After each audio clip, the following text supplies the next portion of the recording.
فقد لبثت فیکم عمرا من قبلہ افلا تعقلون، کیا اتنی بھی تم میں سمجھ نہیں ہے کہ تم یہ سمجھ سکو؟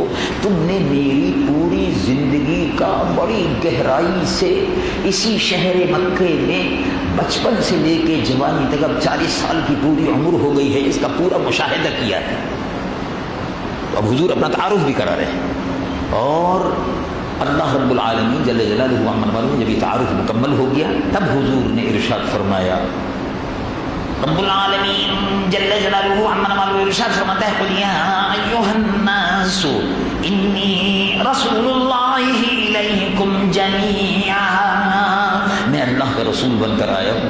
اب ظاہر ہے اللہ کا رسول ہے، اللہ کا رسول ہوں، اللہ رب العالمین نے مجھ پر وحی فرمائی ہے، اللہ نے مجھ پر وحی فرمائی ہے۔ اب یہ قرآن حق اور باطل کے درمیان میں جو فیصلہ کرنے والی کتاب ہے وہ میں تمہارے سامنے پیش کرتا ہوں، اس کو سناتا ہوں۔ تو حضور پرنور صلی اللہ علیہ وسلم قرآن کو حضور لانے والے ہیں، ان سے نسبت حضور کا معجزہ ہے، نسبت، اور حضور پرنور صلی اللہ علیہ وسلم سے ہم کو نسبت ہو گئی تو خیر امت، بہترین امت، اور حضور پرنور صلی اللہ علیہ وسلم سے ازواج مطہرات کو نسبت ہو گئی۔ مثلا دیکھیے اب مدینہ منورہ کی سرزمین پر بیویاں، خواتین مکہ معظمہ مدینہ منورہ میں رہتی تھی، ٹھیک ہے، لیکن حضور پرنور صلی اللہ علیہ وسلم کے حرم محترم میں، یعنی حضور پرنور صلی اللہ علیہ وسلم کے حرم میں جو داخل ہو گئیں، زوجہ طیبہ بن گئیں، ازواج مطہرات میں شامل ہو گئیں، تو کیا مقام ہوا؟ اب حضور سے نسبت ہو گئی، نکاح کر لیا، اب حضور کی بیوی صاحبہ ہو گئی۔ رب العالمین جل جلالہ عما والوں ارشاد فرماتا ہے، یا نساء النبی، اے نبی کی بیویوں، کیا مقام ہے تمہارا؟ حالانکہ وہ ایک عام عورت تھی، حضور سے شادی ہوئی، شادی کے بعد اب دیکھیے کیا مقام بن گیا، حضور سے نسبت ہو گئی۔ رب العالمین جل جلالہ عما والوں ارشاد فرماتا ہے، یا نساء النبی لستن کاحد من النساء، اے نبی کی بیویوں تم عام عورتوں کی طرح سے نہیں ہو، لستن کاحد من النساء۔ اب تمہارا مقام کیا ہے؟ تم جس طرح سے نبی بے مثل ہیں، لستن کاحد من النساء، جس طرح سے نبی بے مثل ہیں، نبی کی بیوی بننے کے بعد اب تم بھی بے مثل ہو گئی، رسول اللہ کی بیویاں بے مثل ہو گئی۔ چنانچہ کیا مقام عطا فرمایا رب العالمین؟ ایک دوسری آیت میں ارشاد فرمایا، رب العالمین جل جلالہ عما والوں ارشاد فرماتا ہے، النبی اولا بالمؤمنین من انفسهم وازواجہ امہاتہم، رسول اللہ صلی اللہ علیہ وسلم کی پاک بیویاں جو ہیں اب حضور سے نسبت ہو گئی تو بے مثل بھی ہو گئی، اور حضور سے نسبت ہونے کے بعد، بے مثل ہونے کے بعد اب ان کا مقام اتنا بلند ہے کہ وہ روح زمین کے قیامت تک کے آنے والے مسلمانوں کے لیے ماں ہو گئی، ازواجہ امہاتہم، دو باتیں ہو گئی۔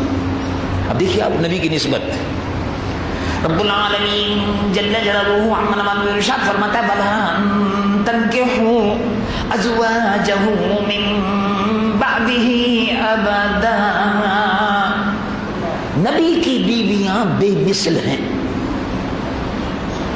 اور کیونکہ حضور پرنور صلی اللہ علیہ وسلم بے مثل ہیں، ان سے نسبت ہو گئی، ان کی زوجہ طاہرہ ہو گئی، طیبہ ہو گئی، تو اللہ رب العالمین ارشاد فرماتا ہے، اب حضور پرنور صلی اللہ علیہ وسلم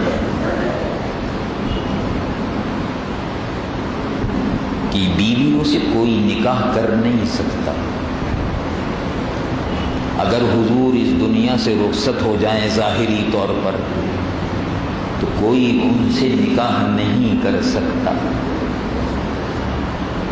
حالانکہ نکاح کرنے کا مسئلہ عام ہے، جس کا دل چاہے 4 مہینے 10 دن کی عدت گزارنے کے بعد اگر 3 طلاقیں ہوئی اور یا شوہر وفات پا گیا تو 4 مہینے 10 دن کی عدت گزارنے کے بعد جسے چاہے نکاح کر لے، لیکن نہیں، یہ عام مسلمان عورتوں کا مسئلہ ہے۔ نبی کی بیویاں بے مثل ہیں، نبی کی بیویاں بے مثل ہیں، مسئلہ بدل گیا۔ اسی قرآن میں حکم ہے کہ اس کے بعد 4 مہینے 10 دن کے بعد اگر شوہر کا انتقال ہو جائے تو عورت آزاد ہے، جس سے چاہے نکاح کر لے۔ لیکن جب نبی کی بیویوں کا مسئلہ آیا تو ارشاد فرمایا خبردار وَلَا أَن تَنكِحُوا أَزْوَاجَهُ مِن بَعْدِهِ أَبَدًا، خبردار نبی محترم صلی اللہ علیہ وسلم کے حیات ظاہری کے بعد ان کی بیویوں سے شادی نہ کرنا۔ اس میں ایک نکتہ اور بھی ہے جو علماء نے بیان فرمایا، وہ یہ ہے کہ حضور کی بیویوں سے نکاح کی ممانعت کیوں کی گئی؟ کہ شوہر کا جب انتقال ہو جائے تو نکاح تو ہو سکتا ہے، اس لیے کی گئی کہ اگر کسی کا شوہر زندہ ہو تو نکاح نہیں ہو سکتا، تو رسول اللہ کیونکہ زندہ حیات النبی ہیں اس لیے آپ کی بیویوں کا نکاح بھی نہیں ہو سکتا۔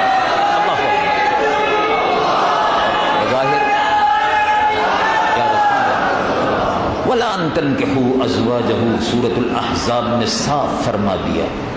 رب العالمین جل جلالہ عما نوال ارشاد فرماتا بلا ان تنکحوا ازواجه من بعده ابدا ان ذلكم كان عند الله عظیما، اس کا تصور بھی بہت بڑا گناہ ہے، خبردار جس عورت کا شوہر موجود ہو اس سے نکاح تو ہو نہیں سکتا، حرام ہے۔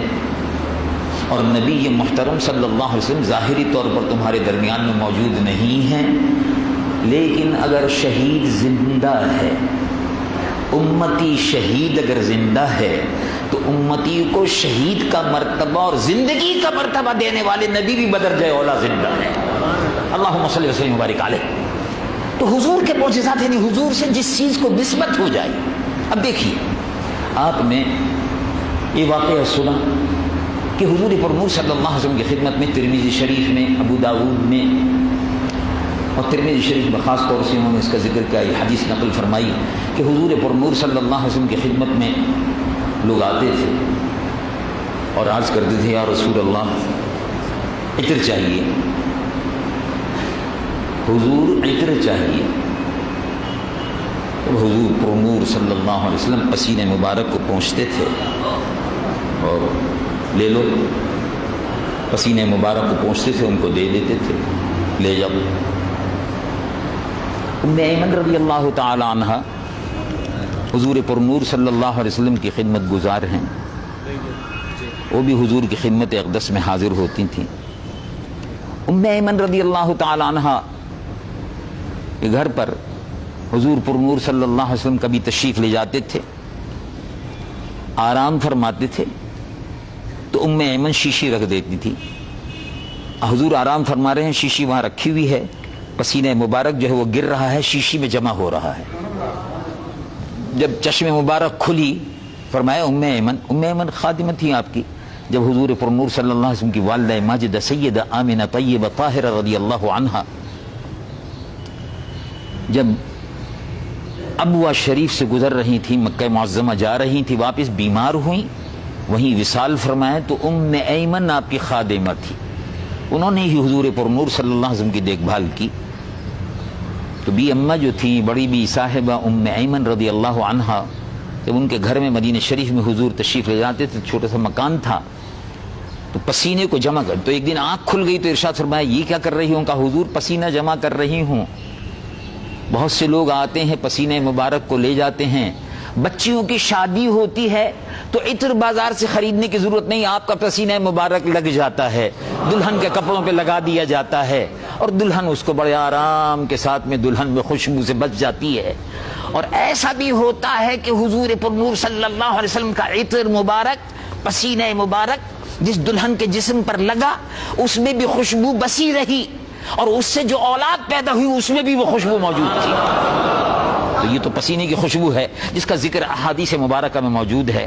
اور کیا بات کہی ہے اعلیٰ حضرت امام اہل سنت نور اللہ مرقدہ نے، ان کی مہک نے صحابہ رضوان اللہ علیہ مجمعین جب کسی گلی اور کوچے سے گزرتے تھے تو عرض کرتے تھے معلوم ہوتا ہے کہ یہاں سے حضور گزرے ہیں.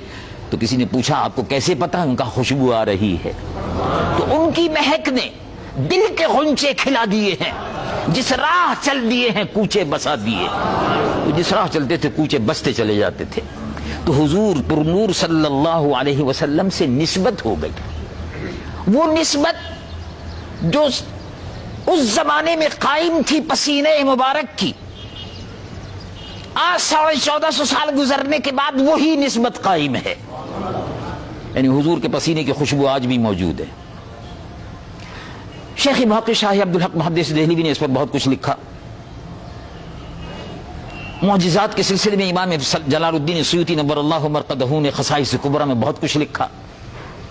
پسینے مبارک کی خوشبو کے متعلق کہاں کہاں بسی ہوئی ہے، کس طرح سے پھیلتی رہی، اس کی تفصیل میں نہیں جاتا.